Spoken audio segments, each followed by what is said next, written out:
Hello, my name is Hemingway Jones. Welcome to Adventures in Handwriting. Today I'm going to share with you some of my handwriting practice techniques, some of my obsessions and aspirations for my personal handwriting, because I think the one way for us all to get better in our penmanship is to share our struggles, share our techniques, and practice together. So with that, go find your favorite pen, settle down in a nice quiet place as I have, pull out some of your best paper, and let's work on our handwriting together.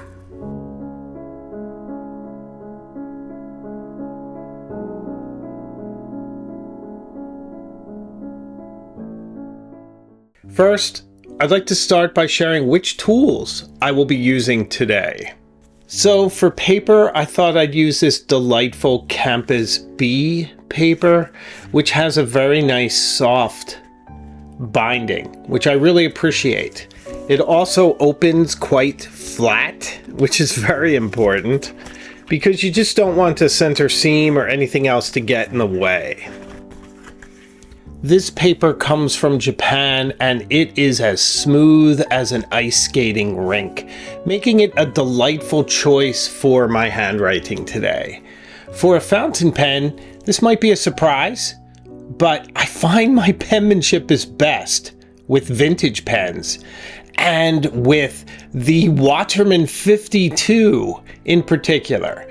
This one is red ripple. It's very pretty, has gold trim, a nice lever fill, and it has a lovely flexible nib. It's not overly flexible, but a really solid, gorgeous nib that just makes my handwriting look elegant and just simply at its best. So it's perfect for this practice today. Now, I will be using cursive today, so this is really about cursive, and I differentiate cursive from calligraphy by the fact that I'm not lifting my pen very much from the paper. I'm trying to connect my words as much as possible, and sometimes I even go beyond that, which I will share with you in a bit. But the first thing I want to show is the letter D. The letter D is a challenge, and I'm confronted with it if I go to write a letter. So the first thing I have to write is dear someone. And this is my current version of the letter D. It looks slightly different each time I use it, but the idea here is to come down, come up a bit, and then loop around dramatically. And if I have an E, I usually go down to the height of the E and then finish off like that, which I think is kind of nice, kind of dramatic, kind of classic. I sometimes go up, frankly, not usually that dramatic, but you can go up as well. I think there's a bit of anxiety for me every time I do these Ds because I never really know where to leave off with that little bit of trailing ribbon at the end, because you can really undermine your D. I mean, it looks pretty nice if you sort of tie it backward, and I sort of feel like it droops a bit if you just leave it like that. It looks a bit sad, like it's a sad D. We don't want sad Ds. And we are sort of communicating at a different level here. Beside our handwriting, there's something else going on too. There's that bit of subliminal subtext to every part of language, including cursive. So if our Ds look sad and defeated and a bit depressed, then perhaps we're communicating how we feel.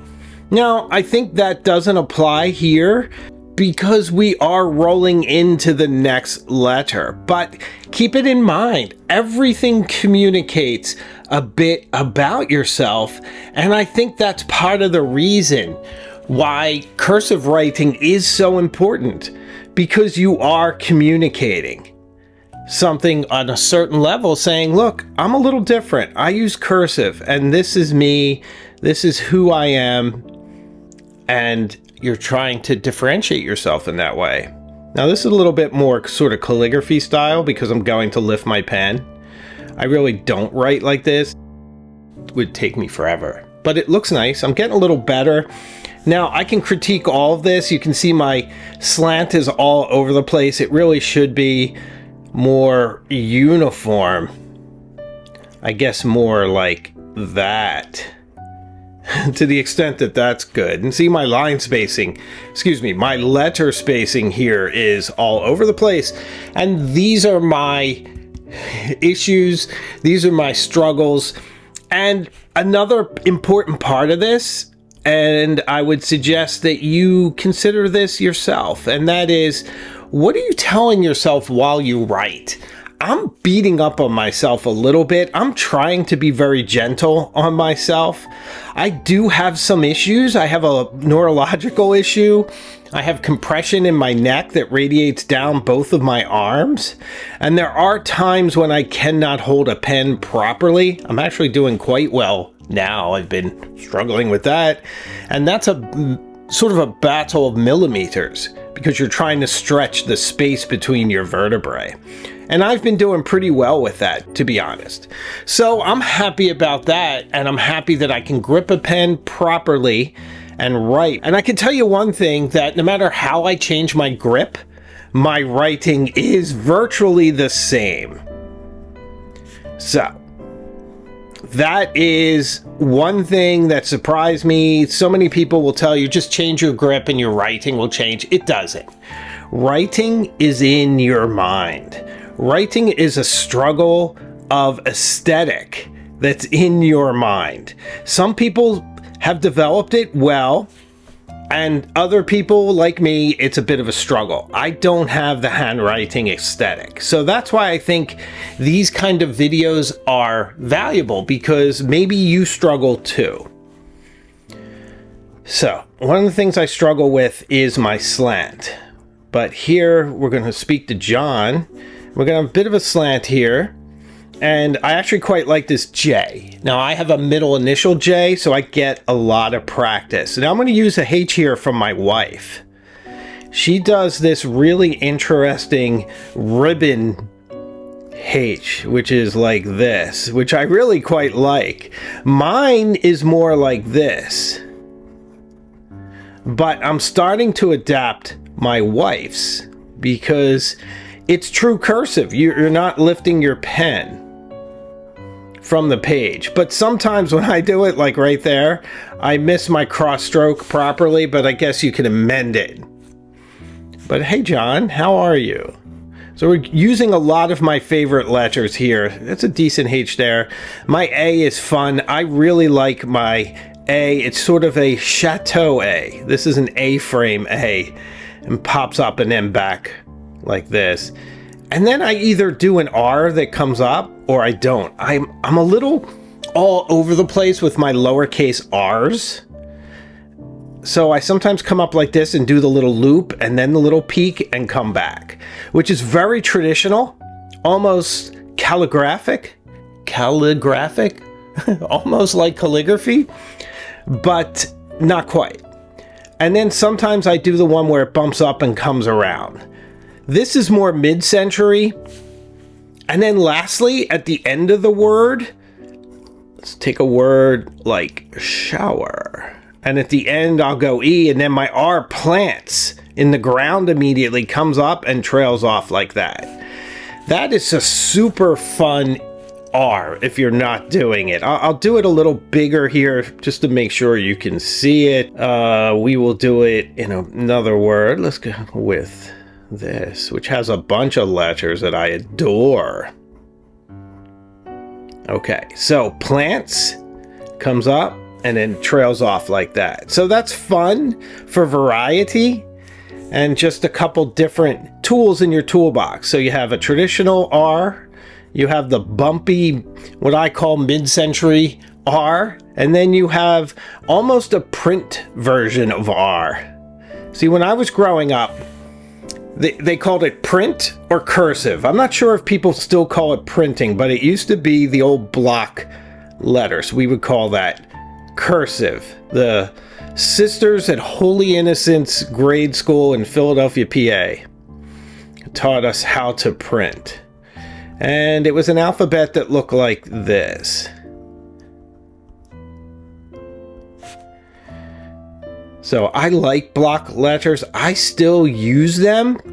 And what I use them for is emphasis.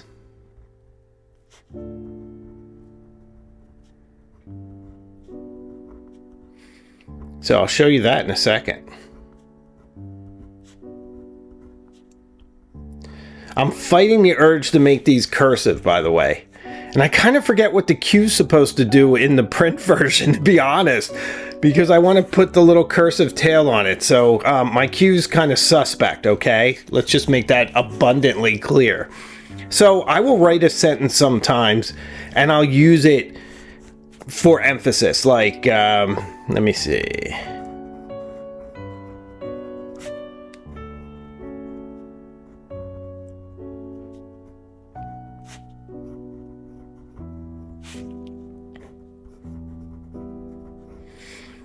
Okay, so in this sentence, it's almost like an italic, where it has nice print blocky script here, sort of in the middle of my writing, and it gives you a bit more variety, so feel free to riff on that.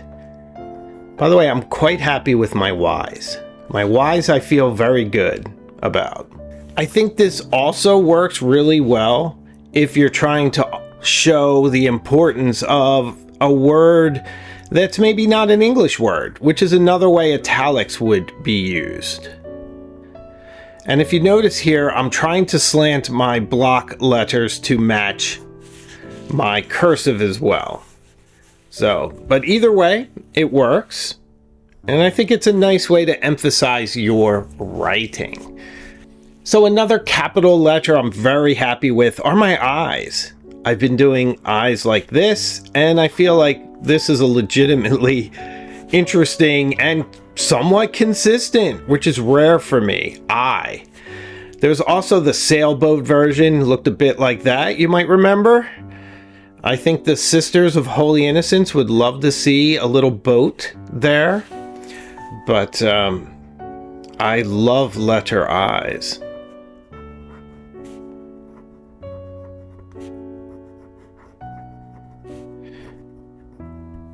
Beautiful. Now, I just did something here that is one of my furies that's chasing me, and that's these T's that loop instead of being tidy, falling down on each other. I really don't like when I do that, and it seems to be a mistake that I make quite a bit. So next I'm going to show you cursive numbers, which is kind of fun. It's my version of incorporating numbers into your cursive.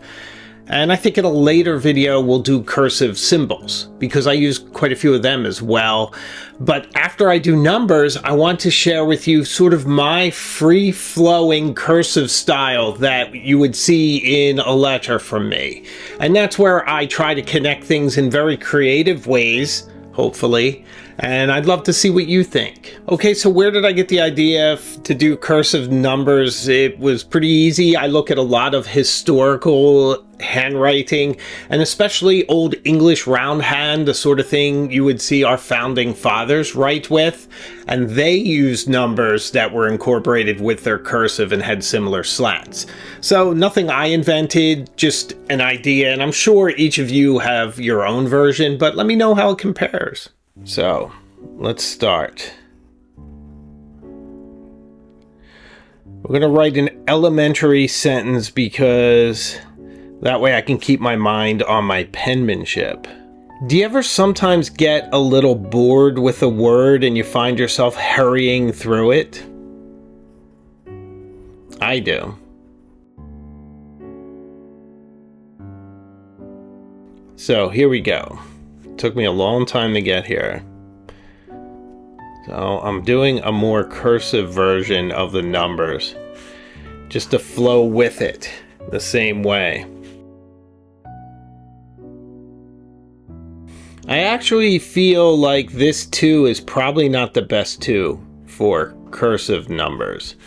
I would probably recommend, although I probably won't do it because I'm so used to doing this 2, but this 2 is much more of a cursive 2. Have you seen this one? It's sort of like a Z too, or even a Q if you take that line all the way down. But I'm so used to doing this too that it's really hard for me to disown it. But nevertheless, your cursive numbers can simply slant and just have a little bit more embellishment. I'm going to do the cursive 2 there. Your 3, your 4, I think the nice little loop on the side. Have you done this 4? It's very nice. Hard to get it to slant right, but you want something along those lines. 5, 6. So this 6 truly looks like a letter, and I think that's kind of fun. Now 7, I usually give a little bit more of a curve. Some of you might want to put the cross stroke. I wouldn't stop you. 8, I think a cursive 8 probably has a little less uniformity than something you might put more blocky elsewhere. The name of the game with this, like anything else, is to be understood, to make sure that it's clear, that people can read it. There's no reason why you can't put a nice slant on your numbers just to get them to live a little bit more comfortably with your cursive writing. Not bad. By the way, do you see how nice this is? It's so elegant, it's so fun to use, it's so light, easy to guide. It's just fantastic for penmanship, and if you want a little bit of line variation, it has a very powerful downstroke. It's soft enough. It's not a true wet noodle like I have on my Watcherman 5, but sometimes you don't necessarily need that, because I am mostly writing a little bit more comfortably with this. Actually, I need to write a little more lighter. I think I like that better. But you definitely get some fantastic line variation with this one. So easy. Nothing beats a vintage nib. They're truly extraordinary. Okay, let me show you a little bit of my casual penmanship style when I actually write someone. We'll start again where we started at the beginning. So we're writing this to John. And what my sort of strategy here is to make it interesting and to connect as much as I can. Now here's a symbol. We want our question mark to have a similar slant as our writing, so it fits in. So it's about it being legible and interesting, because I've somewhat given up on being perfect. And I'm not even sure I ever want to be perfect in my handwriting. I do find that what we think of perfect handwriting is almost like a font at that point, because we're emulating other perfect handwriting that we've seen. And even though it's glorious, and if you want to do that, please be my guest. There are people who are so brilliant, they have beautiful hands, all that. But I want to see you. I want to see you in your handwriting. It should have a certain stamp of your individuality and your personal expression. And if you're copying a font, if you will, sort of a typeface style of handwriting, if you have an example of how your A, B, C, Ds and all that should look, well, I can't keep it consistent. I have 3 different R's. I have so many different F's, as you'll see. I just don't know if that's best for me, and if you like that, please pursue it with passion. But I love seeing the individual in handwriting. So, okay, that's my goal here.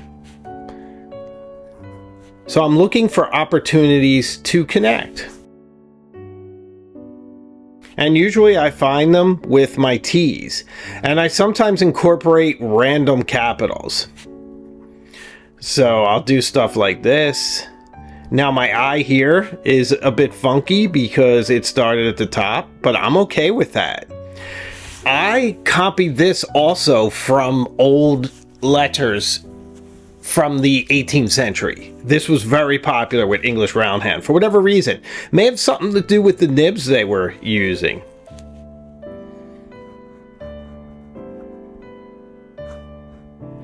You can go into a H like this. This is more mine, like my style rather than Helen's.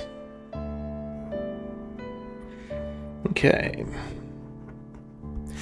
Always do dramatic W's. Now you definitely need wispy lines.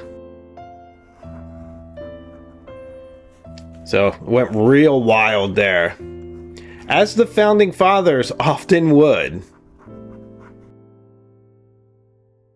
And I can't obviously go beyond here, but you can do a dramatic T that gives that impression to keep it consistent. Here's a rare lowercase w for me. One of the other differentiators here is line variation, because you can kind of really differentiate between your wispy and then your actual letter. So you can have it connect and yet also show it as a distinct letter, like here.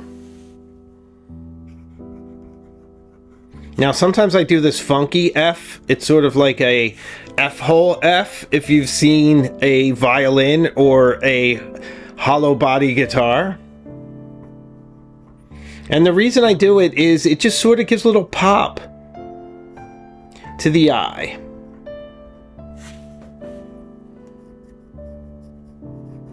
I hope I'm making sense with what I'm writing, because I'm thinking more about how I'm writing. Ah, this is one of my favorites. So I love to do a T that's just a line down that bridges one of the little wisps here, and I'm going to show it to you again. So here, I know I'm going to put a T here, so I want a H right here and an E. So I'll dot my I. Maybe I'll just bring it all over. So I'm going to do something like this. A very colonial era H there, and then a nice downstroke for the T. Your spacing might be off, but that's sort of part of the charm. So this is what it would look like in practice.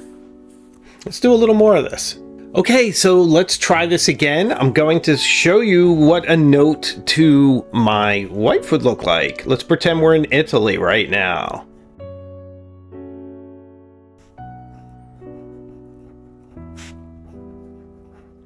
Oh boy, I can do the. Ah, that's so fun. Do you guys like this? Let me know. If you think I'm totally mad, let me know too. Now here, I have to be careful of my descenders. They're in the way there.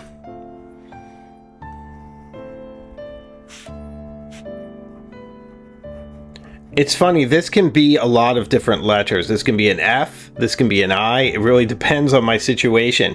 If I cross it, it'll look like an F. This looks like an I because you know it from context. It can also be an L. And if I tip it, it'll look like an S. Oh, we're going to do something very dramatic here. So we take our T over, curl it down, look at this. And then again with the. So that's super fun.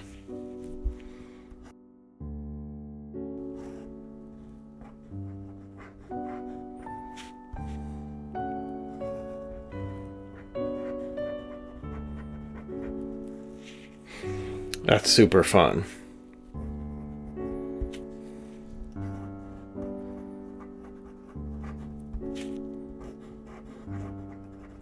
So I'm just trying to make it leap off the page a little bit.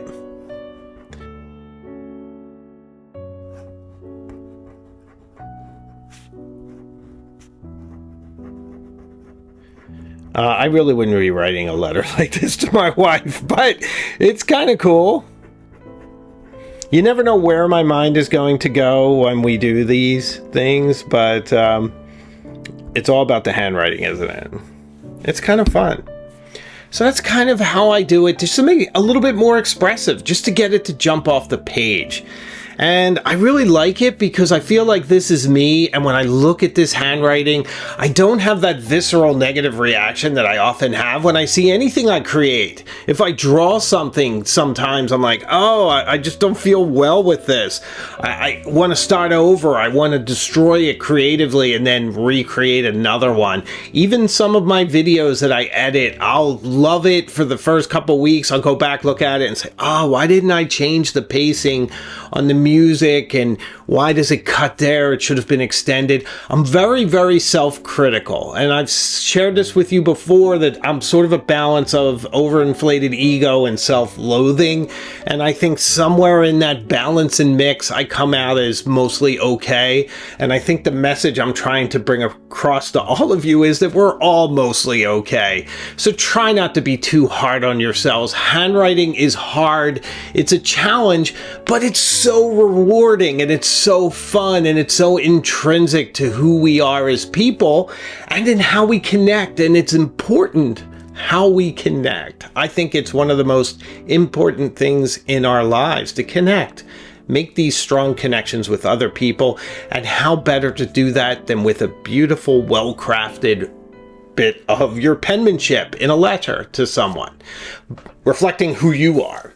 So what do you think of my penmanship techniques? How am I coming along? I feel like my hand was pretty solid today. Sometimes I can be a little shaky. Let me know in the comments, and if you enjoy these types of videos, let me know. This is a little lower concept than what I usually do. It's a little bit more relaxed. I think I like it. I think I should do more of this, but what do you think?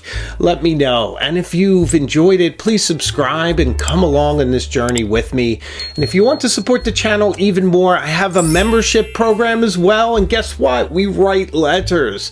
Cognoscenti and Illuminati level members, we write letters back and forth, so you have all kinds of opportunities to work on your penmanship. So I make new videos all the time, and I have a live show as well, so I can promise you we will see each other again very, very soon, further up the road. So take care of yourself and keep writing.